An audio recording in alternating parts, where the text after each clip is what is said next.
The clock on the microwave read 3:47 a.m. when my phone buzzed on the nightstand. I didn't reach for it right away. At my age, you learn not to panic at every sound in the night. 63 years old, bad knee, a back that hasn't been right since the winter I spent helping my son-in-law re-shingle the garage roof. I move slow in the dark, deliberate. So I lay there for a second, watching the ceiling, and I told myself it was probably a wrong number. A spam text. One of those automated reminders from the pharmacy about my blood pressure prescription. Then it buzzed again. I picked it up. The screen was too bright and I had to squint. Unknown number. But the area code, 614, that was Columbus. That was where my daughter lived. I answered. The line was quiet for a long moment, just breathing. Then a voice said, "Dad." I sat up so fast my elbow hit the lamp and knocked it off the nightstand. I didn't care. I didn't even look down. That voice, I hadn't heard that voice in 4 years. "Nora," I said. Except the name came out wrong, broken in the middle, like it had been folded too many times and the crease finally gave out. "Nora, is that you?" "Dad, don't hang up." She was whispering, "Please don't hang up. I only have a few minutes." I was already out of bed, standing barefoot on the hardwood, heart going like I'd just run a flight of stairs. My daughter, who I had been told was dead. Let me back up, because you need to understand what the last 4 years looked like. My daughter, I'll call her Nora because that's her name, and she told me herself she doesn't mind anymore. She married a man named Fletcher when she was 28. I didn't go to the wedding. That's the part that still sits in my chest like a stone, and I've had 4 years to think about it, and I still don't have a clean answer for why I stayed home that day. Part of it was her mother. My ex-wife and I had split when Nora was 15, and the divorce was bad in the way that small-town divorces are bad. Everybody knows everybody, and everybody picks a side. Her mother picked her side. Nora for a long time picked her mother's side, and I told myself I understood that. I told myself I was giving her space, but the truth is I was hurt. I was hurt in a quiet, stubborn way that I mistook for dignity. I kept waiting for her to call first. She kept waiting for me to call first. And Fletcher, I learned later, was watching all of this very carefully, taking notes. He was a financial advisor, had an office out in Dublin, Ohio, nice suburb, nice zip code, the kind of place where the houses all have 3-car garages and American flags on the mailboxes. He wore khakis and drove a Volvo and shook your hand too firmly when he met you, my son-in-law. I only met him twice before everything fell apart. About 18 months into their marriage, Nora called me, out of the blue. She said she wanted to come visit, just her, not Fletcher, and spend a few days in Dayton in my little house on Ferncliff Avenue where she'd grown up. I was so relieved I almost cried right there on the phone. I told her yes, absolutely, I'd make up the spare room, I'd get her favorite coffee. She never came. Instead, 3 days before her visit, I got a call from a number I didn't recognize. It was Fletcher. He told me in a voice that was very calm and very controlled that Nora had been in a car accident on Route 33, a bad one. She had passed away at Grant Medical Center at 6:22 in the evening. I remember the time specifically because I wrote it down. I don't know why I wrote it down. I just needed to do something with my hands. I asked him for details. He gave me a few. Ice on the road. As she hadn't suffered, he said. I asked him when the funeral was. He said it had already happened, a small private service, just family, and he was sorry he hadn't been able to reach me sooner. He said she had wanted it that way, private. He said she had reconciled herself with certain people and not with others, that I should understand that and respect her wishes. Then he said he was sorry for my loss and he hung up. I called him back 6 times. He never answered. I called the hospital. They couldn't give me information. HIPAA, they said. I wasn't listed as next of kin. I called her mother, who had moved to Scottsdale by then. She didn't answer either. I drove to Columbus. I found their house in Dublin. I'd only been there once and I got turned around twice in the neighborhood because all the streets sound the same. Willow Creek Lane, Willow Creek Court, Willow Creek Drive. I sat outside in my truck for almost an hour and I watched the lights in the windows and I told myself I was going to get out and knock on the door. I didn't. I drove home. And then I did what a lot of men my age do when they don't know what to do with grief. I went back to work. I drank more coffee than was good for me. I watched a lot of baseball. I got very good at not thinking about it. 4 years passed, and then my phone rang at 3:47 in the morning and my daughter's voice came through the speaker and she told me not to hang up. "I'm not hanging up," I said. "I'm right here." "Where are you? Are you hurt?" "I'm okay." A pause. "I'm at a gas station on Morse Road. I walked here. I only have until he notices I'm gone. He has an app on my phone. He tracks the location. I borrowed someone else's phone to call you. I was already looking for my jeans. Who has an app on your phone?" "Fletcher. He knows when I leave the house. He knows when I make calls. He has access to my email, my bank account, everything." She exhaled. Not quite a sob. More like the sound a person makes when they've been holding their breath for so long that breathing normally feels strange. Dad, I need you to come get me.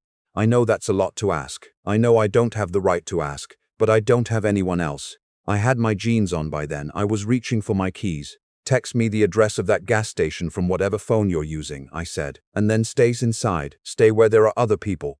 I'm leaving right now, Dad. Her voice broke just for a second. I didn't know if you'd believe me. You used to call the cardinal that came to our backyard old lieutenant, I said. You named him that when you were 9 because he had a little stripe over his eye that looked like a military insignia. You wrote a report about him for school and your teacher gave you a C because she thought you made it up. Silence on the line. Nobody else knows that, I said. Nobody but you, she cried then. Really cried, and I stood in my kitchen in Dayton, Ohio at 3:51 in the morning, and I let her, because sometimes that's what a father has to do. Wait, stay on the line, don't flinch. The drive to Columbus takes about an hour in normal traffic. I made it in 54 minutes. She was inside the gas station, standing near the coffee machines, wearing a coat that was too light for January.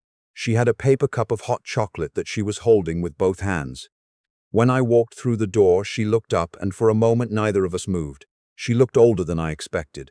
Not in a bad way. She was still my daughter, still had her mother's eyes and my stubborn jaw, but older in the way that people look when they've been carrying something heavy for a long time.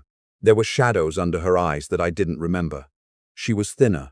I crossed the store in about 4 steps and she met me halfway and I put my arms around her. I'm not going to describe that moment in any detail because it belongs to her and to me and to nobody else. I'll just say it was a long hug. And when we finally stepped back, the kid behind the counter, couldn't have been older than 20, was looking somewhere else very deliberately, and I respected that. We need to go, she said. He'll check the cameras eventually. He knows the area. We went. On the drive back she talked. Not all at once. It came out in pieces, the way things do when you've been keeping them locked up for years. I drove, and I listened, and I didn't interrupt, because I've learned that interrupting is how you let people off the hook before they're ready to put the whole thing down. It started before they were even married, she told me. Small things. Fletcher commenting on who she spent time with, asking her in that calm, reasonable voice of his whether she really thought her friends were good for her, whether some of them were a bad influence, whether her relationship with me, the estrangement, the silence, wasn't proof that I had some deep-seated issues that she would eventually have to protect herself from. He wasn't yelling. He was never yelling. That was the thing. He framed everything as concern. He was a financial advisor, she reminded me, which meant he was very good at presenting risk. And her biggest risk, according to him, was other people. By the time they got married, she had already started pulling back from her friends. By their first anniversary, she had stopped talking to most of them entirely. The ones who pushed back, who said, "Hey, we never see you, are you okay?" She had started to see them the way Fletcher had taught her to see them, as threats, as people who couldn't accept her happiness. He told me you were unstable, she said. We were on I-70 heading west, the highway empty and dark, just the two of us and the headlights. He said you had a pattern of emotional manipulation. He used that exact phrase, emotional manipulation. He said your reaction to not being invited to the wedding was proof. He said you'd tried to contact him after the fact and that was threatening behavior. I sent him one email, I said. 3 sentences. I said I wanted to find a way to be part of your life. I know that now. She looked out the window. I didn't then. He had isolated her from her job too. She'd been an occupational therapist, had her own caseload, her own patients, a career she'd built over 6 years. Fletcher had suggested, over the course of about 2 years, that she might be more fulfilled working from home. Managing the household, he earned more than enough. Why was she exhausting herself? She quit her job in 2022. After that, everything went through him, she said. The bank account, the credit cards. My name was on them technically, but he got all the alerts, all the statements. He knew every purchase. When I bought a book he hadn't heard of, he'd look it up. When I bought a sweater without telling him, there'd be a conversation about it. The accident, I said, the one he called me about. She shook her head. There was no accident. There was no accident, Dad. I kept my hands on the wheel, kept my eyes on the road, counted to 5 in my head. I found out he'd called you when I accidentally saw his phone screen one night. He'd left it unlocked. There was a note in his drafts. He had the whole thing written out, what he was going to tell you. The time of the accident, the name of the hospital, even the line about how I'd reconciled with certain people. He practiced it. He had called her mother too with a slightly different version of the story. In that one, the accident had been my fault somehow, that I had upset Nora right before she got in the car, that my estrangement had played a role. Her mother had believed him. She'd wanted to believe him maybe because it fit a story about me she'd already been telling herself for years. Why? I asked. Why go that far? Why not just tell you not to talk to me? Why fake a death? Nora was quiet for a moment. Then she said, because he needed me to believe I had no one. Father, no friends, no job, no history. Just him. That's how it works, Dad. You don't just cut people off. You burn the bridges so the person can't even imagine going back. I got her settled in the spare room by about 6 in the morning. I made coffee and scrambled eggs, and I sat across from her at the kitchen table where she'd done homework for 12 years, and we ate in that specific silence that feels like relief. While she slept, I made some calls. I have a neighbor 2 houses down, woman named Arlene, retired, used to be a paralegal for 20 years before her firm closed. She's the person I call when I need to know something about how the legal world actually works, as opposed to how I imagine it works. I called her at 8 in the morning and I apologized for the hour, and she said she'd been up since 6 and to go ahead. I told her the situation. She listened without interrupting, which is exactly why I called her and not someone else. Financial abuse, isolation, false communication. There are civil remedies and potentially criminal ones depending on the specific conduct, she told me. She needs to document everything before she does anything else. Texts, emails, account statements, any communication from him where he was making decisions on her behalf without consent. And she should talk to a domestic violence attorney, not a general family law attorney. There are organizations in Columbus that do this for free. She gave me a name and a number.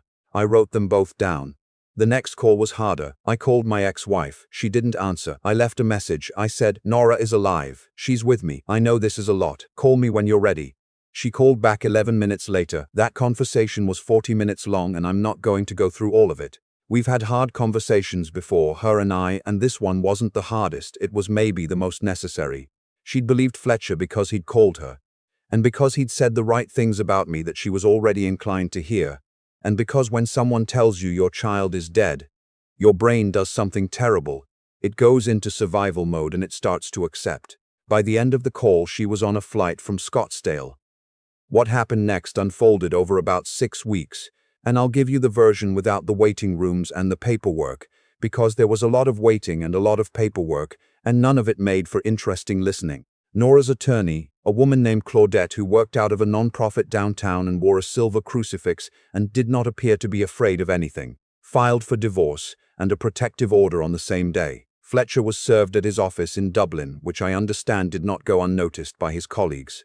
He hired a lawyer of his own, a man who was very expensive and very confident, and for about 3 weeks they pushed the narrative that Nora had left voluntarily, that there was no abuse, that she had a history of mental health instability. He actually tried to use that, the instability claim, tried to make it look like a pattern. Here's the thing about Fletcher though, he was a financial advisor. He kept records of everything. He thought records protected him, and for a long time he had paper trails for every joint decision, every account move, every legal document. What he hadn't counted on was that Nora had been keeping records too. She had a journal, a paper journal, nothing digital, kept inside the lining coat he'd never liked and therefore never touched. She'd been writing in it for 2 years, dates, times, specific conversations, word for word things he'd said to her, restrictions he'd put on her movements, instances where he'd deliberately intercepted her communications. Claudette put that journal into evidence and watched the other attorney get very quiet. The divorce was finalized in March. Nora walked away with half the equity in the Dublin house, which had appreciated considerably since they'd bought it, her retirement accounts and her car. Fletcher was ordered to have no contact.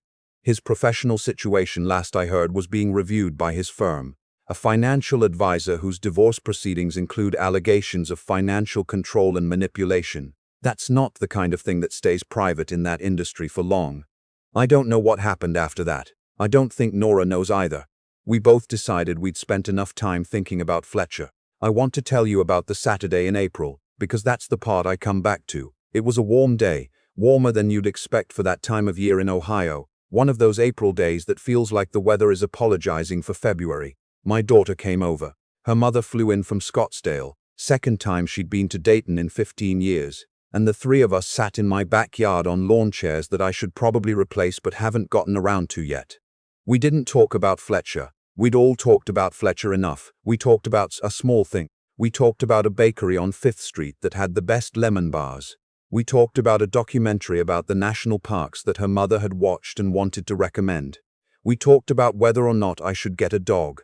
At some point my daughter looked at the back fence and said, "Is that old Lieutenant?" I looked. There was a cardinal on the fence post, bright red, a male with that same slightly off-center stripe above the eye. "That's his grandson," I said, "or his great-grandson, more likely. They come back every year." She smiled. First real smile I'd seen from her in I couldn't even count how long. "I used to think it was the same bird," she said. "Every year the same bird." "Maybe it is," her mother said. We sat there for another hour and a half in the afternoon sun. Nobody was in a hurry. There was nowhere else to be. I've spent a long time being angry. At Fletcher, obviously, for what he did, for the years he took, for the calculated, clinical way he went about taking them. But also at myself for the years I threw away before any of that. For all the times I told myself I was giving my daughter space when what I was really doing was nursing my own pride. Here's what I know now, at 63, sitting in my house on Ferncliff Avenue with a cup of coffee and a cardinal on the back fence. The people who love you, really love you, will find a way back. But you have to keep the light on. You have to be reachable. You have to be willing to answer the phone at 3:47 in the morning and get in the car and drive without asking too many questions first. I almost wasn't. There were years where I had that phone on silent. Years where I'd convinced myself the story was over. If you have someone in your life you've lost track of, really lost track of, the kind of lost where you've stopped expecting the call, I'm not telling you what to do. I'm just telling you to leave the door open. Whatever form that takes for you, leave the door open, because you never know what's standing on the other side of it, waiting for you to be ready.